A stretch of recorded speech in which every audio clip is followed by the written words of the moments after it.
Coming up on today's edition of Locked On Eagles, the NFL trade deadline has come and gone. We'll get into what the Eagles have done over the last week and also stock up, stock down after the Eagles' dominating win on Sunday over the Pittsburgh Steelers. That's coming up on this edition of Locked On Eagles. You are Locked On Eagles, your daily Philadelphia Eagles podcast. Part of the Locked On Podcast Network, your team every day.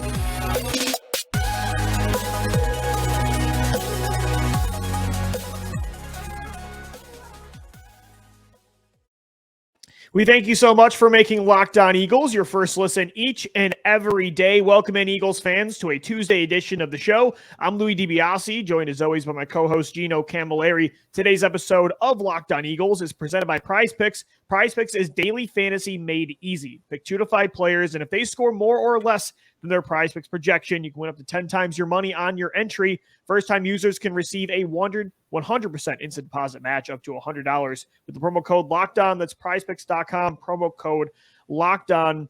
Gino, the NFL trade deadline literally just hit at 4 o'clock. We're recording this at 4:15. The Eagles made a trade for Robert Quinn last week, sending a 4th-round pick over to the Chicago Bears, but they sat on their hands today. It was a crazy day across the NFL, though. 15 trades total over the last few days, and today you saw Bradley Chubb get traded, Calvin Ridley, Nyheim Hines, Jeff Wilson, TJ Hawkinson. So it was crazy and it was fun because I remember growing up, that's kind of what we loved about the NHL trade deadline. I used to skip school every day because of it. To see the NFL do that is really fun. But the Eagles didn't make a move. I understand why. This roster is set. They need to keep some draft picks, I think, and anything you would have made a move for, anybody, I should say. I mean, at this point, it would have been depth and backup. So, it would have been nice maybe to add another piece, but I think they're as loaded as anybody in the league. So it's hard to be mad at Howie for inactivity. And they got Robert Quinn. Yeah, they literally made a trade before the deadline. So, yeah, exactly. I think we have seen what he can do in that one game, how he's going to affect the edge and be another player that they can rely on to come off of the bench as a depth and rotational player. You talked about it. What would they be getting in this trade deadline? It's not going to be a starter. It's going to be depth. It's going to be a rotational player. Well, they did that with Robert Quinn, and they don't have the middle of the round draft picks anymore after moving another 4th for Robert Quinn in this 2020. Johnson, right? Yeah, exactly. You already made 2 deadline-like moves, giving up mid-round picks. You need some of these picks now, man, to, add long-term depth because you got a lot of free agents coming this year. And you would have to probably rely on compensatory picks moving forward, which is a good formula to go about. I would be shocked if a team was willing to give up a 2 like the Eagles were asking for Andre Dillard, because they know in 2024 that once he is a free agent this year, he's going to sign a big contract. Another player like Javon Hargrave as well, they're going to get more than likely 2 third-round compensatory picks in 2024, if not more. So you have to start by 1, keeping your in-house talent, and 2, finding players like Robert Quinn that have no guaranteed money left on their contract that you're only giving a middle of the draft pick up for. And the Eagles didn't have to go out and add anywhere else, in my opinion, because they have depth everywhere. They have star caliber players everywhere. The offensive line is fine. Your running back room is fine, in my opinion, right now with the way Miles Sanders is playing. Tight end, you're going to get Tyree Jackson back. He could potentially be another guy that fits into that rotation. Defensively, you got your 2 starters at linebacker. You got your 2 starters at safety. You got the 3 corners, and so many guys on the D. Like, what more do you need to add to this roster? Again, it's not like Howie hasn't made moves. He brought in Chauncey Gardner-Johnson in August. That was the final shoe to drop, and he literally brought in Robert Quinn just a few days ago. So I think the inactivity today was completely fine. Gino, again, though, it was so cool to see all this activity across the NFL. It's now it's very like the league, but, back in the day, this is what the NBA would do in the NHL. And to see Calvin Ridley especially get traded to Doug Peterson's Jacksonville Jaguars kind of got me thinking, as well as A.J. Brown's dominant performance on Sunday against Pittsburgh. Man, just how crazy this league can be. Of course, Howie Roseman has done an amazing job of improvising and adjusting on the fly his plan, right?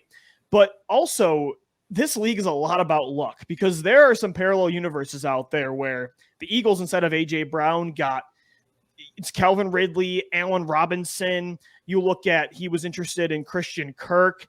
At quarterback, Jalen Hurts is an MVP candidate right now, but he had interest in Russell Wilson and Zach Wilson and maybe keeping Carson Wentz in 2021. So not that he has done, again, an amazing job with his plan B, his plan C, and just adjusting and turning this team into a juggernaut.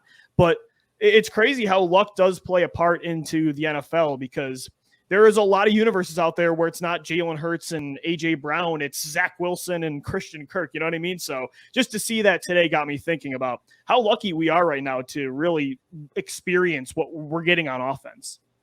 I think that's a brilliant conversation, and we have to, and we'll do it this offseason, our butterfly effect, going back years and years to the Brian Westbrook era. Time to bring back the What If series again. Yeah, we will. We'll get there. Yeah. But right now, like you said, Lou, this Eagles team should feel confident in where they are, because if you look around the rest of the league, you look at Jacksonville, who had high hopes. They come out hot at 2-1, and then all of a sudden the season kind of is over for them to a degree. You look at Denver, who they trade for Russell Wilson. All of a sudden they're unloading Bradley Chubb, who you thought is a foundational piece to that team. Pittsburgh as well. They trade Chase Claypool to Chicago, who's behind schedule because they haven't added that caliber of talent. Exactly. And look at the Jets. The worst case scenario is you do have the talent, you do have the defense, but the quarterback doesn't work out. Like you said, Lou, sometimes luck does come into play. You have to give Howie Roseman credit for being edgy and taking risks. Right. But we have seen the opposite where it doesn't pay out. How he got those cornerbacks in the 2017 draft with Sidney Jones and Rasul Douglas. Neither of them work out. The Golden Tate trade, it wasn't living up to expectations as we thought. Howie Roseman has made bad moves, but he has made up for it tenfold, and he has really executed this offseason above everyone else. Just look at the impact players on defense. Offense, it's easy to see with the addition of A.J. Brown, and Howie Roseman has led this revolution, Lou, to where this trade deadline is today. Go back to 2017. What was the first one that really sparked that flint and sparked the fire? Jay Ajayi for a 4th-round pick, go back all those years ago, and today we are where we are because of guys like Howie Roseman, for sure, who inspired this next generation of how to acquire talent in season. I agree. I think, again, we've said it many times in the show, but I think you look at all the trades he made in 2016 and 2017 especially, it kind of sparked this new era in the NFL where teams, and again, the Los Angeles Rams have really taken it to another level. It sounded like they offered multiple first-round picks this week for Panthers edge rusher Brian Burns. That deal didn't get moved, but the Rams have taken it a step up, and I really do feel like Roseman was one of the key guys in starting this new era of aggressiveness and a willingness to trade picks and just, I think, overall thinking outside the box. It makes the product in the NFL just so much more enjoyable. And today was a great day with the NFL trade deadline. Again, it really brought me back to, as a kid, skipping school for a trade deadline, but it was always just with another league. So it's fun to have the NFL really embrace that now for sure. Gino, we do have a game, though, to continue to recap. The Eagles dominated the Pittsburgh Steelers on Sunday to get to 7-0, their best start to a season ever, tied with the 2004 7-0 start. We got stock up coming up today. There's just so many positives. We're only going to get into those on today's edition of Locked On Eagles. Well, I know that all of Philadelphia will be locked into 2 sporting events come Thursday night. Yeah. And if you want to get in on the action, this is a perfect opportunity. Get the Prize Picks app, folks, because not only can you put in selections on the NFL or the MLB, you can do it on just about every sport. So let me tell you about Prize Picks. What is it? It's an easy format. All you do is pick 2 to 5 players in any sport that you want to. I mean, they have Euro basketball, cricket, disc golf. You can pretty much put a selection in on anything. You pick those 2 to 5 guys and you put in above or below their projected amount of points. And all you got to say is, I want over or I want under, and you can win up to 10x your money. You're the only person you're competing against. I know a lot of those daily fantasy pools that you get into have thousands of people, and all the computers are usually the ones winning. No, at Prize Picks, it's only about you. You are going to do your research, figure out your selections, and you can put in picks in easy as 60 seconds or less. They have safe and fast withdrawals, and they're currently operational in over 30 states and Canada for some of our international listeners as well. Download the Prize Pick app or go to prizepicks.com to sign up and play daily fantasy sports. By using the promo code LOCKEDON, that's LOCKEDON, you will get a 100% deposit match bonus. If you take $100, deposit $100, they'll give you $100. 50, you put in 50, you'll get 50 back. And you can do that today by going to prizepicks.com or downloading the Prize Pick app, putting in the promo code LOCKEDON, that's LOCKEDON, to get in on the action. This is Locked On Eagles. I'm Louie DiBiase. He's Gino Camilleri. We thank you for making LOE your first listen each and every day. It's a Tuesday edition of the show. The NFL trade deadline has come and gone. 4 p.m. deadline today. The Eagles made their move last week, bringing in Chicago Bears edge rusher Robert Quinn. There were 15 moves made in a week. As the NFL geared up for this deadline, the Eagles are ready to go now for the stretch run at 7-0. And Gino, they got to 7-0 because they boat raced the Pittsburgh Steelers on Sunday. And I think it was expected that they were going to handle the Steelers, who are 2-5 with a rookie inexperienced quarterback. We know the Eagles' success against young quarterbacks over the last few years for sure. But to see the way they did it, specifically with Jalen Hurts dominating from within the pocket is so encouraging, because even though it is the Steelers, some people to criticize the Eagles and Hurts specifically to knock them down a peg, they like to say you haven't played anybody, which, by the way, isn't true. They beat the 6-1 Vikings, the 6-2 Cowboys. But even if that was the case, because there have been some bad teams they beat up on, like Pittsburgh, why you can't really use that with Jalen Hurts is look at last year when they went on that 7-2 run against some bad teams. Jalen Hurts still wasn't dominating like this as a passer.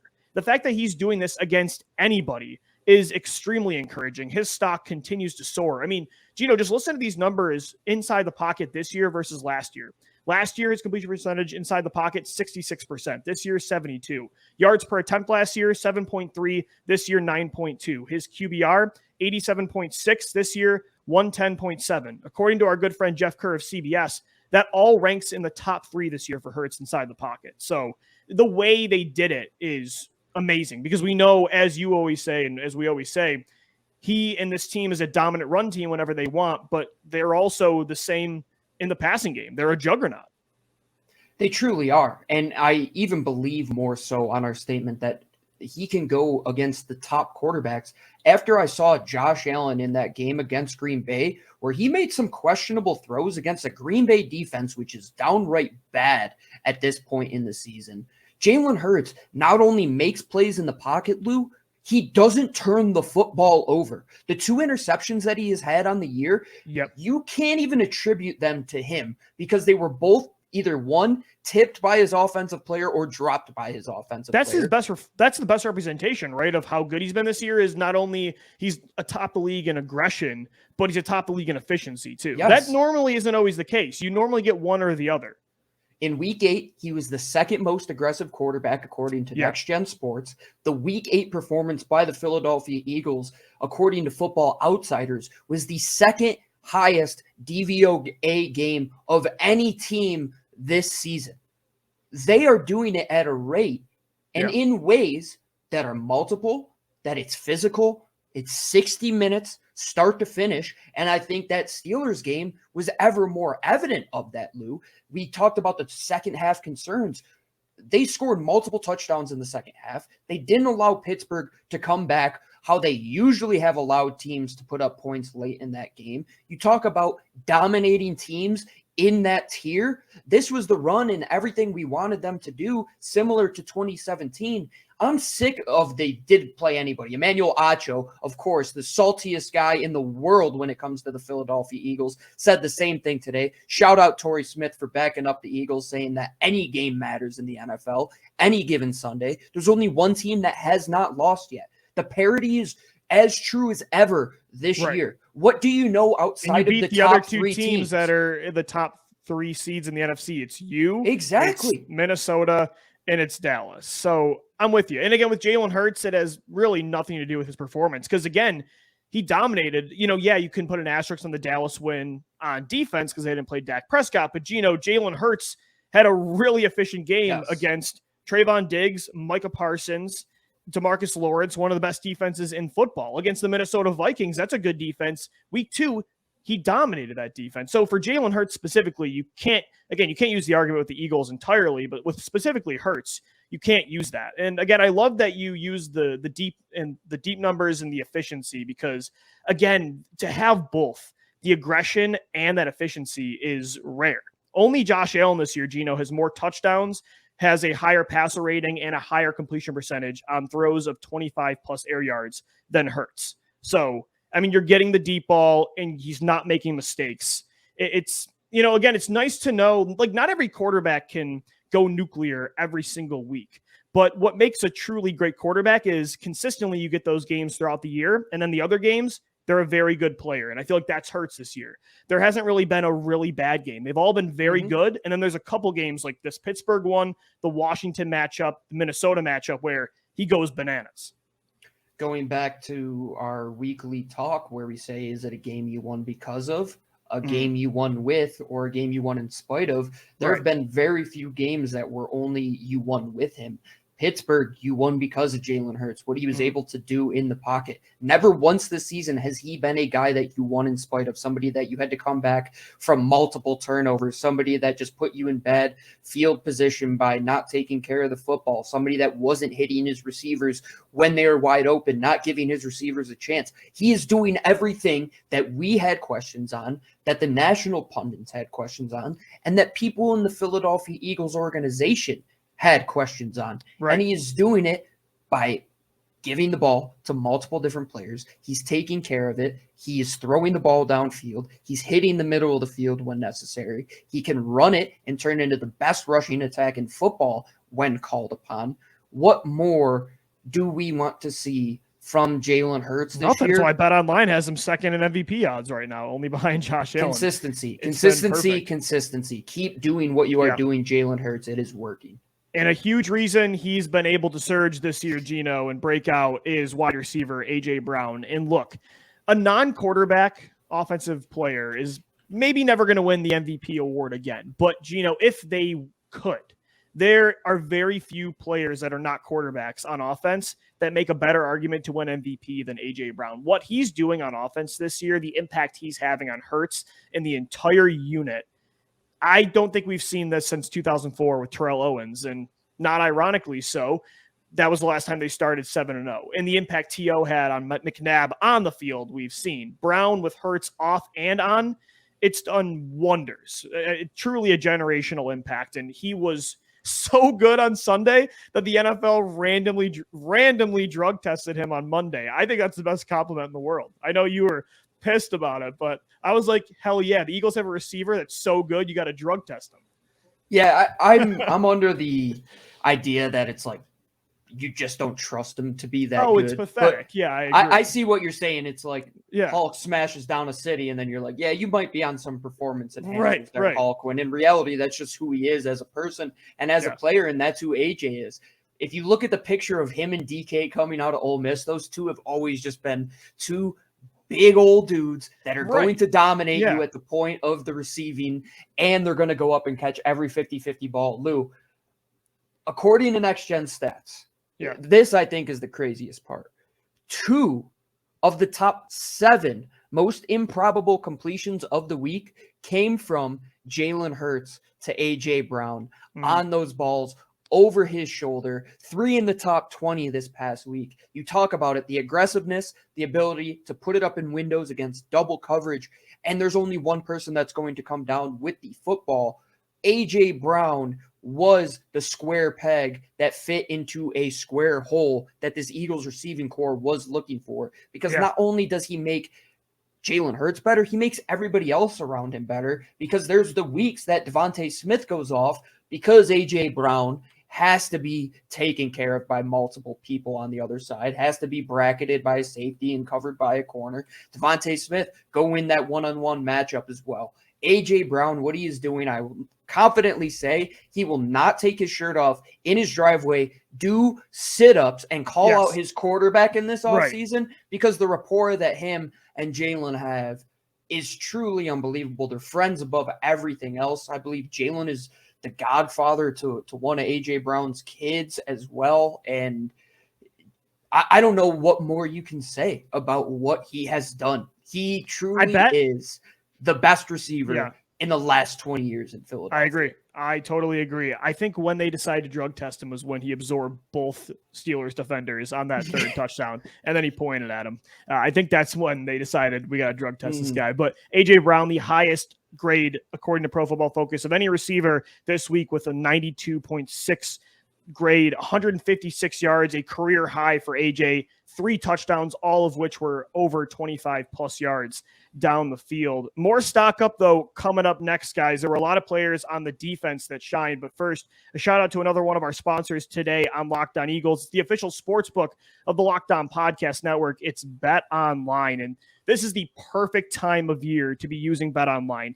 Every sport basically is going on. The NFL, you've got, I had a good week this week, Gino, with our LOE 3. I went 3-0. It's time to rally and start winning our listeners some money. You've got the NFL. You can bet on the Eagles, of course. College football. You've got the NBA, the 76ers. They're starting. I can't even mention, of course, the Philadelphia Phillies are in the World Series. You've got soccer. You have everything. The NHL's going on right now. Everything at Bet Online. Find the latest player developments, team matchups, news podcasts, and in-depth analysis on every game. They remain your top source for all sports wagering information and live betting. Even the MMA you can bet on, boxing, golf, everything. Head over to the website today or use your mobile device to learn more about the trends in action of the beautiful world that is the world of sports, because Bet Online is where the game starts. I'm Louie DiBiase. He's Gino Camilleri. We're wrapping up this Tuesday edition of Locked On Eagles. It's stock up, stock down. But, Gino, today we're only talking about the positives. Stock up to Jalen Hurts, stock up to A.J. Brown. And then on the defensive side of the football, I want to start with an underrated player. Javon Hargrave stole the show at defensive tackle this week against his former team. 6 pressures and 2 sacks. But talking about defensive tackles, I thought it was really encouraging, and you mentioned this before the show too, to see what Milton Williams did. Because with Jordan Davis going down now, Milton Williams is going to have to step up. He had a sack on the day. He had a really nice pass breakup as well. And I feel like he's going to be pretty instrumental now in this rotation. Like, this is a 3rd-round pick just a year ago that has a lot of upside.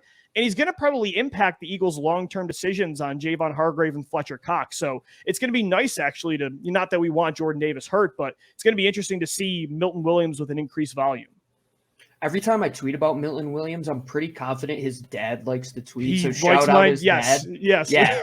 Seems to be a good follower of all things Milton Williams, and rightfully so, man. I mean, who was more wrong about Milton Williams than Tom Donahoe? I mean, that clip going back to Howie Roseman trying to shake his hand in the draft room, and then to see what he has done over the last 2 years.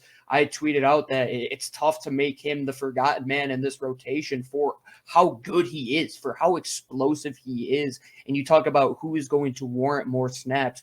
Obviously, if they want to go that odd front look, they probably go with Marlon Tuipulotu. Yes. But the benefit of what Milton Williams can do is that he's versatile. He can line up over the center if you want him to. He can line up out to a 3-tech between the center and the guard. If asked as well, he can go out to the edge. He could do just about everything a guy like Fletcher Cox can do. You're not going to get the ability to take on double teams that Jordan Davis can, obviously. Right. But when Milton Williams is put in a position where he can go after the quarterback, he is either 1, going to pressure the pocket, 2, going to sack the quarterback. And I think his ability, Lou, like you said, to get his eyes into throwing lanes and get his hands up and be somebody that you have to think about, hey, I got to elevate this ball a little bit more. I see 93 is over my guard right now. I have to understand what his game is. I just think the sky is the limit for him. He's only in his he's still on his rookie contract. He's going to just continue to get better when asked by Jonathan Gannon to do the things that he does well. And he was doing it with Patrick Johnson lined up next to him and Marlon Tuipulotu, and it wasn't even with the ones. Wait till he's out there with the ones and gets more reps with Fletcher Cox, with Hargrave, Sweat, Hassan Reddick, so on and so forth. No, I agree. And again, with Jordan Davis down now, him and Marlon Tuipulotu, they're going to have to step up. And it's good to see. I mean, Tuipulotu's been great all year, and Milton Williams is flash. But to really see him make a couple big plays against the Steelers was really encouraging. Because, again, right now he needs to step up with Davis out. But long term, who knows what the future is with Fletcher Cox, with Javon Hargrave, with what they're going to do in the draft. So Milton Williams definitely plays a big piece in this puzzle down the road. And then, Gino, stock up too to cornerback James Bradberry. I mean, it's been stock up all year, but the guy had 5 forced incompletions on Sunday, the most in the NFL. I mean, the Steelers tested him all day. Darius Slay rarely got targeted. Bradberry was tested, and unlike Eagles corners of the past, I mean, he made them pay literally every single time. He never got beaten. Against the Steelers receiving core, that's pretty good. We talked about it. That was pretty impressive. I thought everybody did a fantastic job covering some guys that are pretty good at football. Yeah. And I think one of the things we could take away from this trade deadline is that the Eagles play the Chicago Bears. And Chase Claypool, who got pretty locked down the other day against the Steelers, is going to have to go against this trio once again. He's got round 2 against Bradberry in a few weeks. Best of luck. James Bradberry, the way he's playing as a true number 1 in football. Like I said with the comp picks, Lou, if they don't sign James Bradberry, somebody is going to give him upwards of $10 million a year deal with how he has been playing. The Eagles can extend Darius Slay, who I don't even feel like he's on the field half the time because nobody wants to throw at him. That's a beautiful thing to say about a corner. And Avonte Maddox, every time the ball is thrown towards him, he's either reading it in the flat quick, coming downhill and just blowing up plays in the backfield, or he's getting around the catch point with his 5'9" frame and doing all the athletic things that we know Avonte Maddox can do. And mention that Chauncey Gardner-Johnson is tied for the league lead with 4 interceptions right now. I mean, we could keep going, man. I mean, Hassan Reddick had a sack again. He was dominant. He's one of 5 players this year with 5.5 sacks and 2 forced fumbles. He's 6th in the league this year in pass rush win rate. Josh Sweat's number 5. I mean, the stats that we've been seeing the last few weeks, very fun. Analytics, it'll back it up. When you see the tape's good and when you see the numbers are good, that's a winning formula. And that's what the Eagles have been doing. And they've been doing it in a way, Lou, that is so different from how they won back in 2017. That team, you go back to it, it would be an interesting discussion who wins this team or that team. It would be a very interesting simulation to go to. But one thing I will say that is 180 degrees difference from this team to that team is the athleticism.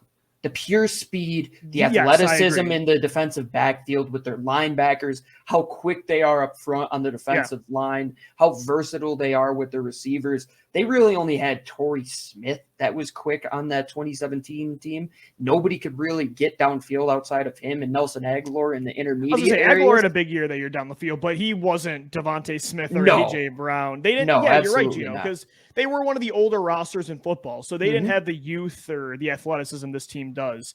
Equally as dominant, but I agree, 2 of the best rosters put together in franchise history. It would be fascinating to see how those 2 teams would go against each other. The Eagles right now, though, a better start than that team, 7-0.